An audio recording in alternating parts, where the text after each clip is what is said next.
Hello everyone and welcome to Photo Finds. I'm your host, Gavin Hatch.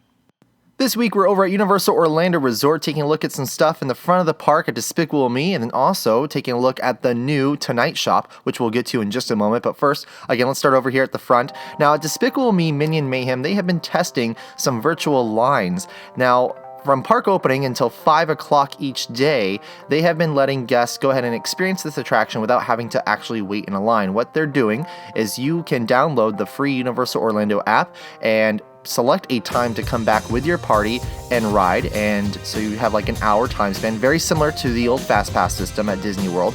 So you pretty much are selecting a time via the app and coming back and riding without having to queue up for a long time. And we know this attraction usually always has at least an hour-long queue. Now, if you don't want to use the app or don't have access to a smartphone in the park when you're visiting, you can actually get a physical ticket. And so we have team members across the street over by the Shrek entrance and between Shrek and the Betty Boop store, and you can pretty much go over there and get a return time ticket that physically states how many hours in your party and then the time to come back that day. Now, starting at 5 o'clock though, everyone's able to just go ahead and it turns into a normal queue like it's always been.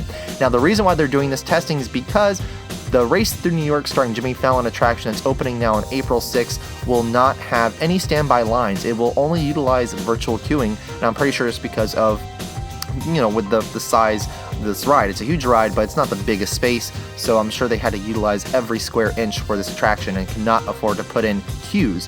So, which it's also a good system to do. So I really am excited about this. I think the testing has been going very well. A lot of guests have, I've heard, enjoyed the system, and it's working. And it's something that we are going to have to get used to because it's obviously going over to Volcano Bay as well. Volcano Bay will open up without having any type of standby lines. Everything will be used using virtual queuing, and you'll be using a wearable wristband, which is going to be called Tapu Tapu. So similar to the Magic Bands, but I'm sure Universal is going to make it unique in their own. And again, a very exciting time for Universal because there's a lot of cool stuff coming in the pipeline right now. So this is what's been going on. I cannot wait for Volcano Bay to open up this summer, but we do have Jimmy Fallon opening up before then that will be using this virtual queuing. Now, walking along here, coming up to the Rockit, now it was a very windy day because we had a huge storm coming through the area. So that huge storm left. It was a beautiful day, but it was very, very windy, and because of the high winds, the Hollywood Rip Ride Rockit was not able to open up, so they did not have that ride operational for the day, but all the team members were out front and greeting guests and letting them know, of course, that was closed, but doing it in a fun way, and they had all kinds of fun, like camera equipment out there. I don't think it's real camera equipment, but it looked real, and they had slates and blow-up guitars, just stuff that kids can play with and just interact. And of course, I'm sure they were reenacting scenes of movies and things like that, and just kind of engaging with guests and making it fun, while unfortunately informing them that they couldn't ride the attraction. Now, walking past the Rockit in the Music Plaza area, the Music Plaza was still open, but I noticed that they had barricades up in these squares, these boxes, because I guess they were removing some of the palm trees. I don't know if they were replacing the palm trees or they're just planning on removing them entirely, maybe to be able to just help with viewing of concerts and stuff that's going on, or with the Mardi Gras parade coming. I'm not sure, but I did notice that all the palm trees, there were still some there in place, but some of them had been removed, and they had, I don't know, maybe they're just redoing the concrete there, but those barricades were up, and it definitely looks very temporary, so I'm sure we'll see what they're gonna do with this area very soon.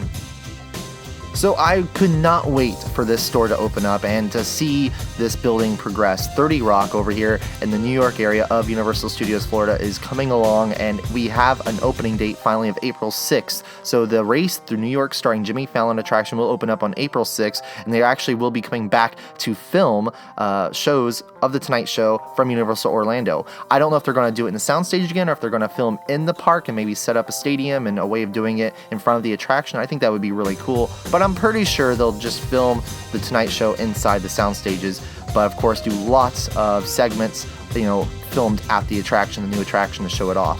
Now, the store opened up, the ride is not doing any softs at this time, but we can see from the outside here, it's really just looking so authentic and just really cool. I love it.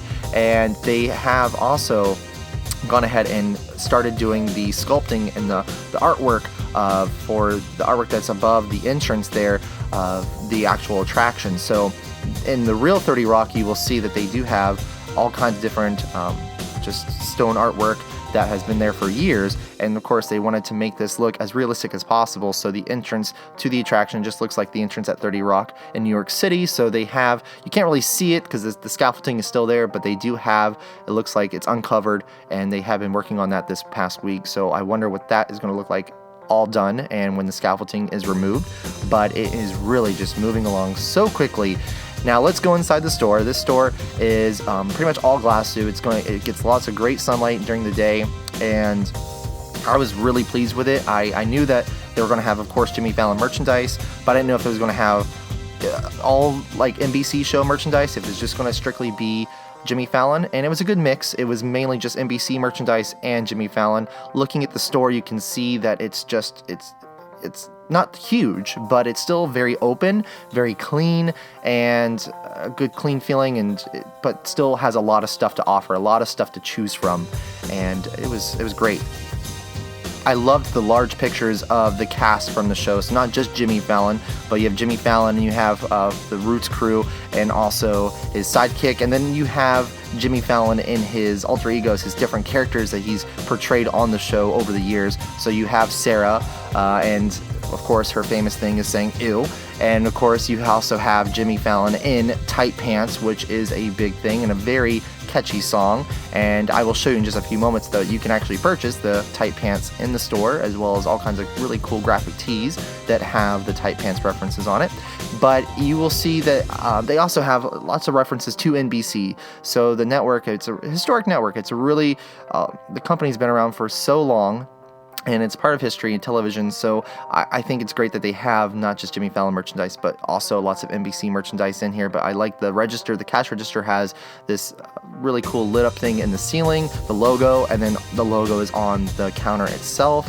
And the costumes, the wardrobe that the team members are wearing in the store also looks very similar to what they wear in New York City, and kind of almost similar to what Pages wear, but not really. They do have jackets in New York City, the Page program at 30 Rock, but it's still a very nice wardrobe and very professional looking, and it looks comfortable as well, because they're always going to be inside when they're selling stuff, so they don't have to worry about being out in the heat wearing these sweater vests and these long button down shirts. So it's very nice. And then the merchandise itself, I really also enjoyed that the merchandise did not just have the Tonight Show merchandise. It did have merchandise with the Race to New York starring Jimmy Fallon logo on it. So it's a good balance. So you can get the t-shirt that you like that represents the show, or you can get the t-shirt that represents the ride. So it's a nice stuff. And they have mugs, they have tumblers, they have lots of great, just a good variety of things. I love the shot glasses with the vintage, the old NBC logos on them throughout the years. The NBC logo has changed, so they have those on the shot glasses. And then you also have the mugs with the Tonight Show logo on there, and everyone was asking if they were going to be selling the thank you notes, and they do have thank you notes in there, and I thought that was really funny, and I'm sure I'll probably get one of these one day. But I liked the very first thank you note on there, and it does have a little note from Jimmy Fallon, or it has a signature on there at least. So it's a lot of stuff to browse at and take a look at. Now, a big thing that everyone's talking about is, at least people I work with at least, is that you can buy the hashtag Panda suit. It's a full body suit with a head that you can put on, and that I think is selling for $100, and it's something you can't buy and wear throughout the park. If you were to buy it, I'm sure that you would have to do a package pickup at the end of the day leaving the park. That way they don't have guests walking around in costume characters. So it's still a really cool buy, and I'm sure it's going to be selling very well with lots of the fans of the show that are going to come to the attraction.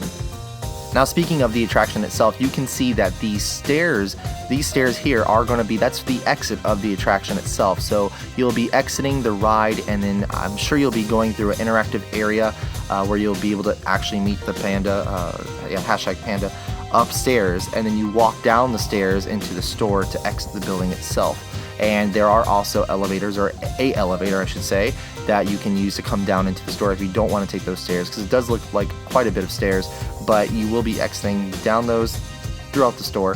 And yeah, right now it does have a cover up, so you can't go up those stairs. But I did notice there were some film crews in there filming different things inside the store, merchandise wise, and also they did have people working on the lights that were going up and down the stairs as well.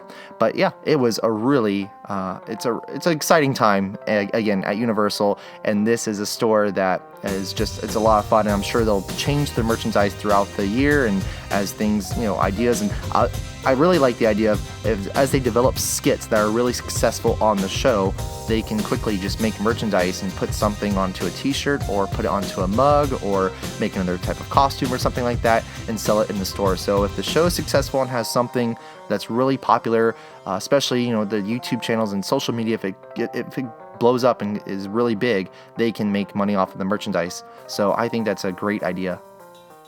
Well, that will do it for this week's edition of Photo Finds. I hope all of you had a great week, and I'm so sorry that I was not able to do Photo Finds last week because my computer, it broke, so I had to get a new hard drive, and it was at the doctor's, and Apple took care of it, though, so I'm very happy to be back, though, and able to do something for you. This was a really fun, I love taking these pictures and going out to Universal, so it was a fun episode to do. And make sure you subscribe to Attractions Magazine. Also, make sure you subscribe to my personal channel that I do with my fiance, Patrick. It's Gavin and Patrick. It's here on YouTube, so subscribe to that as well. Don't forget Attractions Magazine. We'll see you next week, and until next time, make sure you get out, you have fun, and you enjoy those parks.